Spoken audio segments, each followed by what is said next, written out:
Yohani anasema, tazama mwana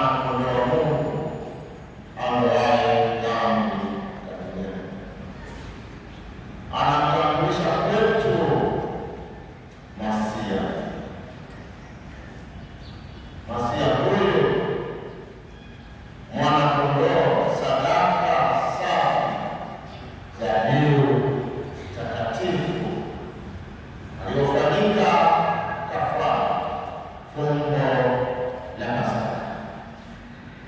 Yeye ni mtumishi wa Mungu mwaminifu, aliyetoa sadaka kwa ajili yetu sisi wenyewe. Pengine hata pale anapotangaza tazama mwana-kondoo, wakati mwingine tunaenda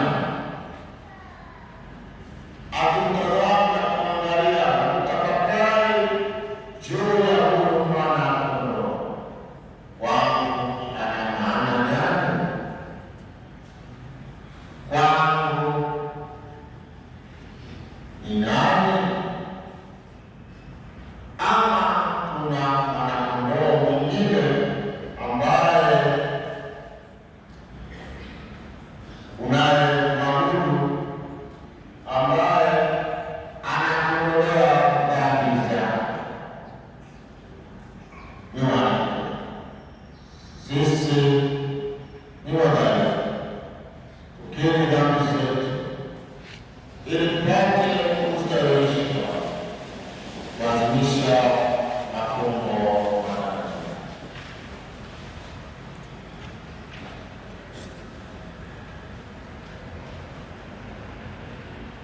Namwangania Mungu Mwenyezi, nani mfadhamu, kwani nimekusa kwa mawazo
Nitakutoa wewe uwe nuru ya mataifa, upate kuwa wokovu wangu hata miisho ya dunia.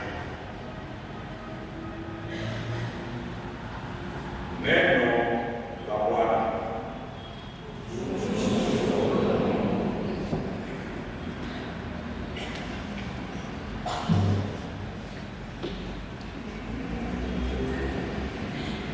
Itikio: ndipo niliposema, tazama nimekuja kuyafanya mapenzi yako.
Somo katika waraka wa kwanza wa Mtume Paulo kwa Wakorintho.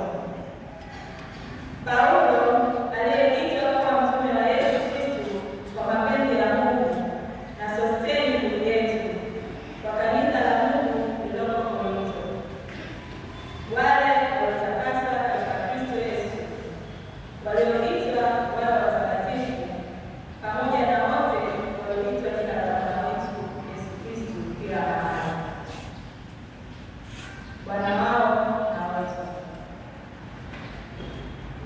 Neema na iwe kwenu na amani zitokanazo kwa Mungu Baba yetu na kwa Bwana Yesu Kristo. Neno la Bwana.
Injili ya Yohane sura ya kwanza aya 29 hadi ya 34. Siku ya pili Yohane Mbatizaji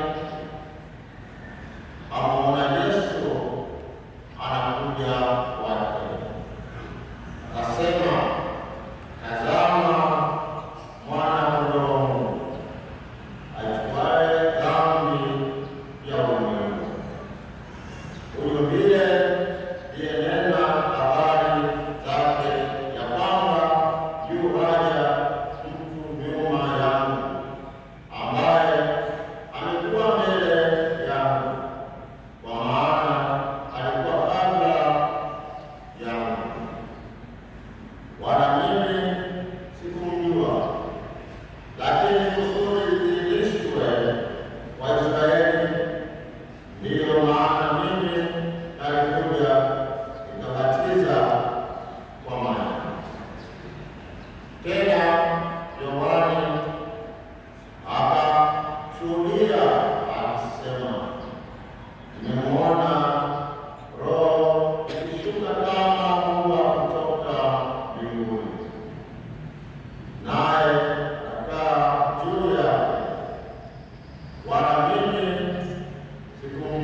Mungu ni mwema.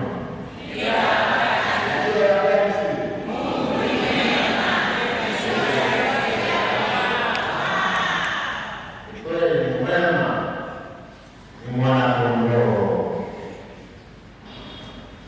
Tazama mwana-kondoo. Hivi unapomtazama huyo mwana-kondoo,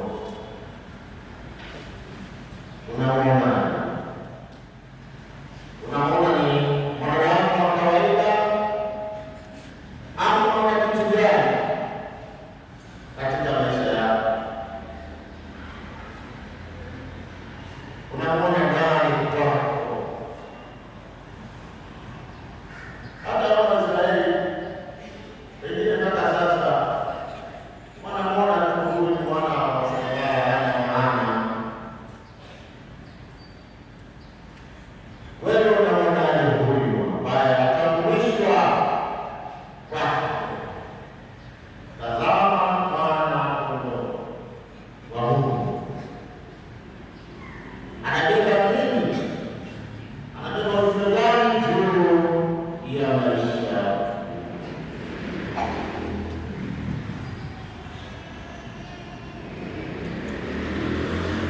Na unamtazama wakati mwingine, na baada ya kutazama na baada unainama umwangalie na kutazama vizuri, na baada unapishana naye kwenye mabenchi, na wakati mwingine unakuwa mtoro. Maana yake uelewe thamani ya huyo mwana-kondoo. Unamwimba mwana-kondoo, alafu baadaye unapishana naye, unamtoroka. Uone thamani ya huyo mwana-kondoo. Mwana-kondoo wako ni nani juu ya maisha yako?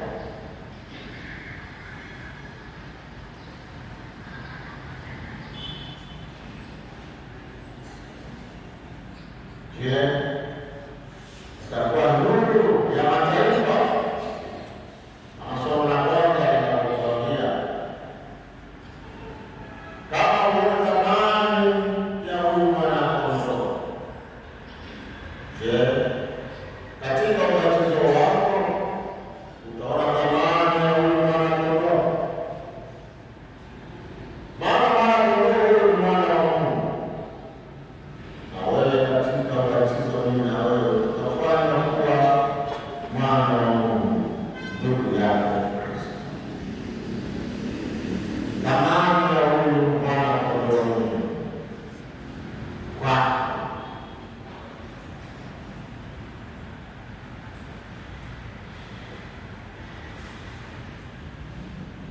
Mjiulize, kama huyu mwana-kondoo ambaye alichinjwa wakati ule wana wa Israeli walipoondoka Misri, baada ya kuchinja damu katika kunyunyu, ilikuwa ni kivuli, lakini alikuwa ndio mwana-kondoo huyu tunaoongea leo wa Agano Jipya, ambaye aliwakomboa wana wa Israeli kutoka utumwani. Na baadaye walipokombolewa waliendelea kuasi, wakaendelea kutengeneza miungu yao. Hata sisi tumekombolewa na huyu mwana-kondoo, lakini kila siku tunamwasi, kila siku tunapishana naye, kila siku tuna wana-kondoo wengine, tunatoa kafara.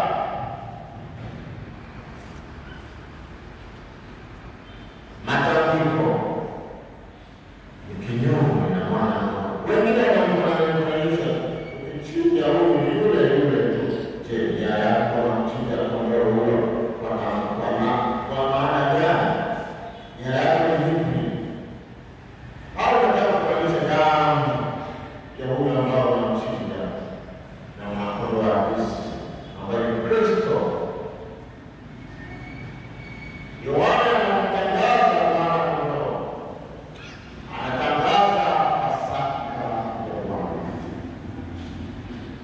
mateso, kifo na kufufuka kwake. Sadaka safi, dhabihu takatifu, tuiheshimu, tuipokee kwa imani safi, tumishi huyo mwaminifu.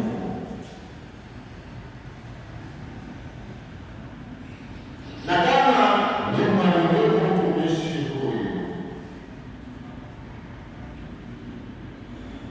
mimi na wewe katika nafasi zetu za utumishi wetu, unajitoa sadaka kwa ajili ya familia yako? Je, unatoa sadaka kwa muda wako hata kuja kumtazama kwenye kanisa la kawaida?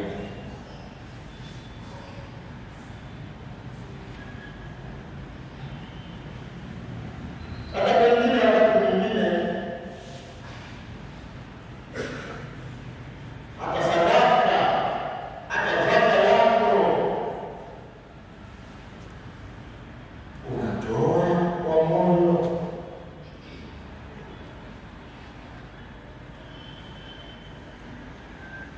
Ama tunaishi kwa mazoea.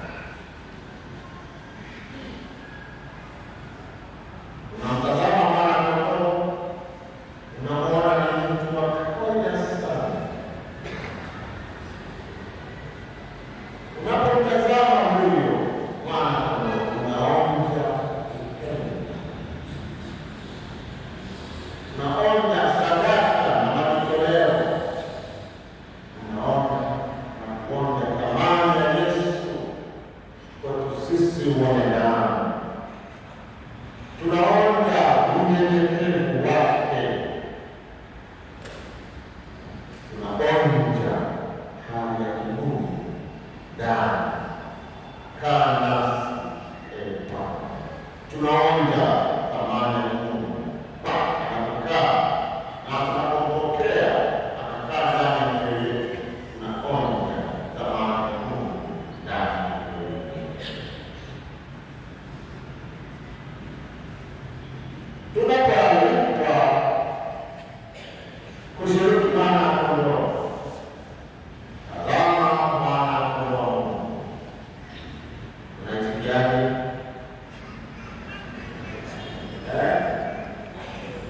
Unaitikiaje? Tuna uhakika dhabihu safi na takatifu inashinda kuikiri na kuiona thamani yake, sio maneno. Na pengine kama unakunya maneno,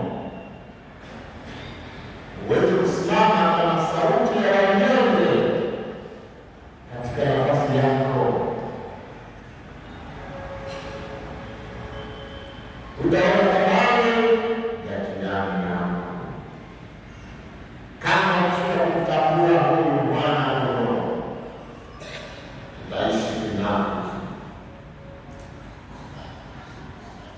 Pengine unapotoka uporojo,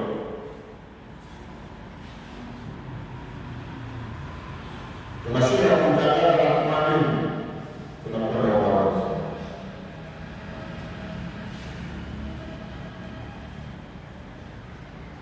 Tuelewe thamani ya mwana. Hatuoni imani ya huyu katika maisha yetu, upendo wake wa agape.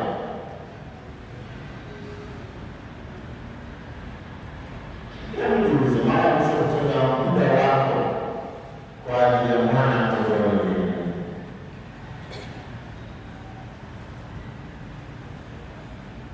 Hata kutafakari na familia yako, kumtazama mwana-kondoo, kumtafakari ndani ya maisha yako na maandiko yako.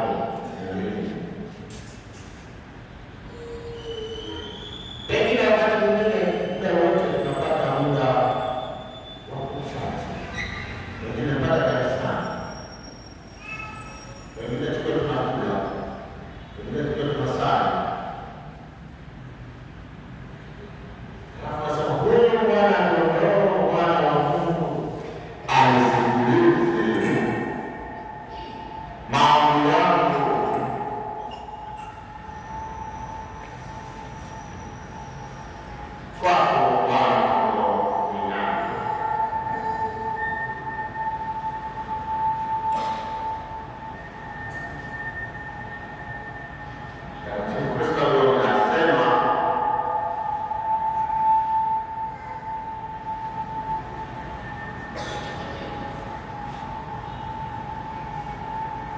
si mwana-kondoo wa mwanadamu ambaye sasa tunaomwangalia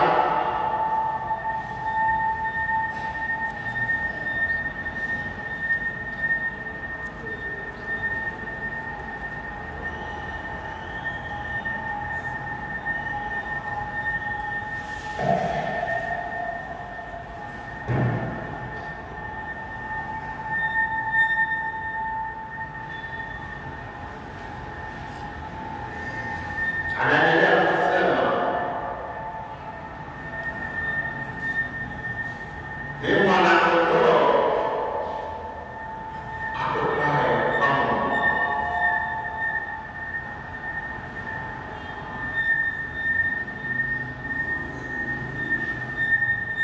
Ni mwana-kondoo aliyekufa kwenye mti wa msalaba.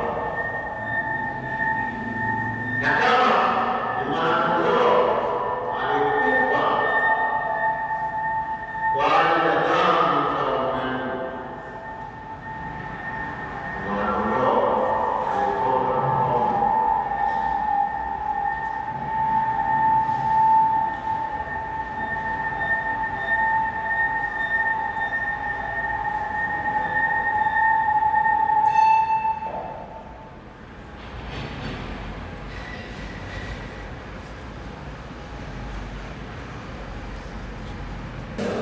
Nasikia kweli?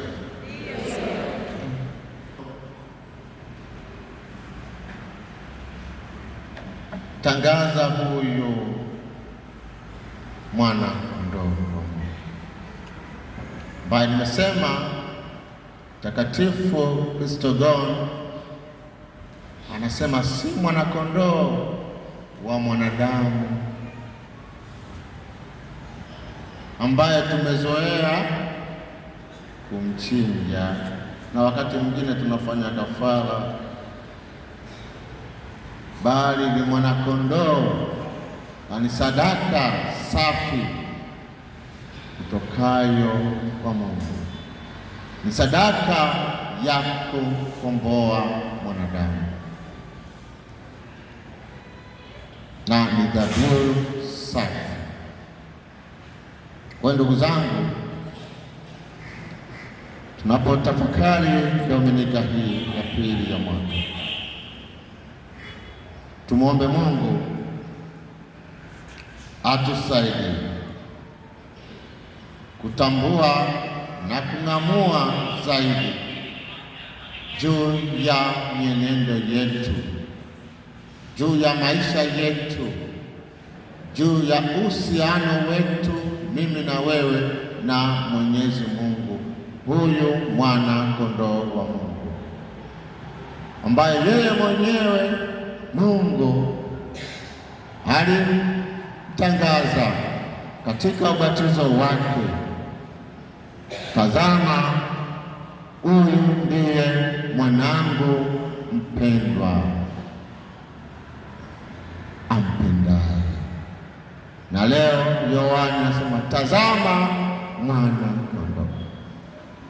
Lakini hivi Yohana alikuwa kweli mbinafsi? Yohana anatufundisha nini?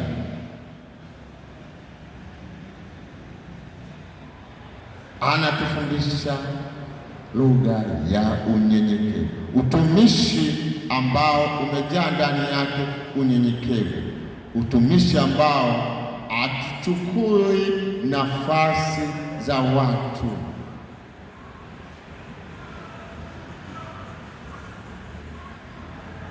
Wangapi tunakuwa wabinafsi, tunachukua nafasi za watu,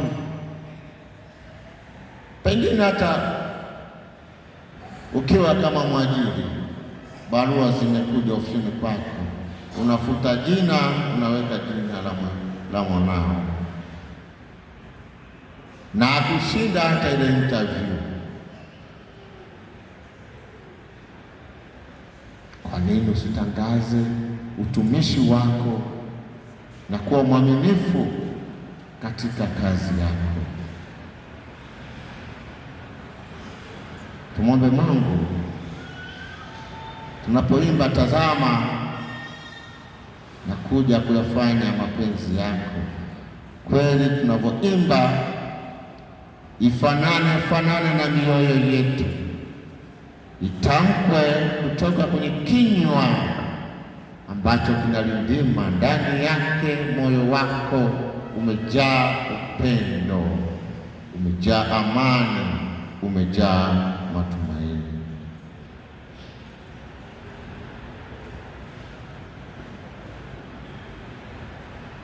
Tujitoe sadaka kwa wenzetu.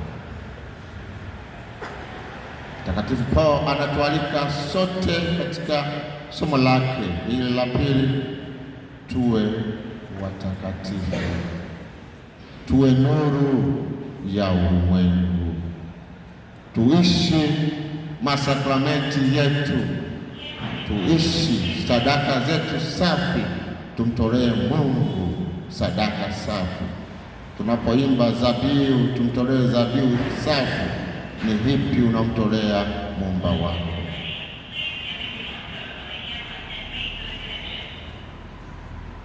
Tunapoalikwa kuwa watakatifu katika somo hili, sote tutafakari hatua moja hadi nyingine, mwenendo mzima wa maisha yetu.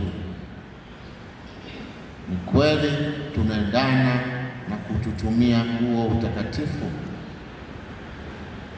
Na kama unaona uendani, hata kama utaambiwa tazama mwana kondoo, utabaki kuwa umelala, utabaki kuwa mtu wa malalamiko, mtu wenye majungu, wivu, chuki ambayo imejaa ndani ya mioyo yetu. Tumwombe Kristo siku ya leo atutoe utumwa, kubali kutoka kwenye utumwa kama wana wa Israeli walivyoteseka utumwani, akawakomboa na baadaye au kuona thamani ya huyu mwana kondoo. Na sisi tusiangukie huko na wengine, tuna katika maisha haya ya kutokuona thamani ya mwana kondoo. Huyu ndiye kalamu, sadaka, kafara takatifu. Mtazame katika maisha yako, tafakari na kuona umuhimu wa mwana kondoo.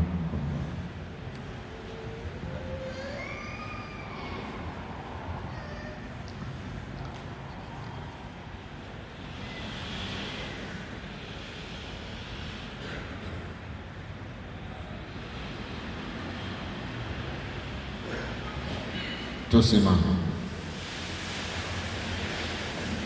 Na sadiki kwa Mungu mmoja,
Ndugu zangu, kadri ya Injili, Yohane Mbatizaji alimshuhudia Yesu kwa njia mbalimbali. Yesu alipojipanga mstari mmoja na wakosefu abatizwe, Yohane alimtambua kama mwana kondoo wa Mungu aondoe dhambi za dunia. Twakuomba utusikie.